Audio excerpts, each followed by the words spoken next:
getting up to, and it must have been coming up to sort of 94, 95, and I was, you know, in my mid-40s, and there was a sort of call to action for anybody who's that age. You know, as the years tick by, you say, I'm running out of time. And I knew I couldn't really be employed, and I was, you know, the ladder had kind of gone like that, and the snake like that, and I was just about here.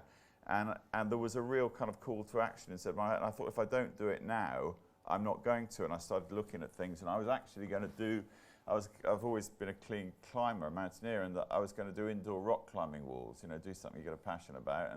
And that kind of fell apart, and I was sitting there, and my dad had always said, go and ask people's advice. You know, that's one thing he did say. It was really good. You know, it's amazing if you ask people's advice. Everybody, look at me sitting here. You know, everybody loves to give out advice, don't they? You know, we can all solve everybody else's problems. It's our own that's a bit harder.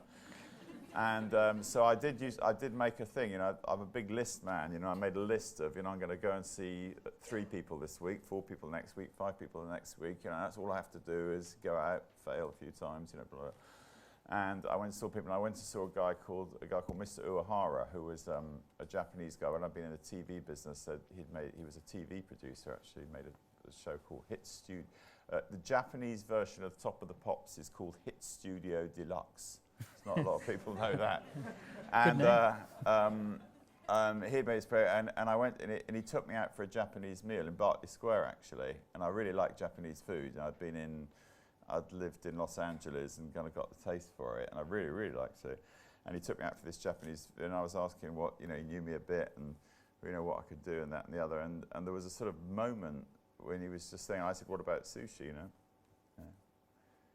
And he looked at me, and it was a sort of oriental silence, and he looked up and he actually said the following words. He said, what you should do, Simon, is a conveyor belt sushi bar with girls in black PVC miniskirts. It's like, whoa. Of course.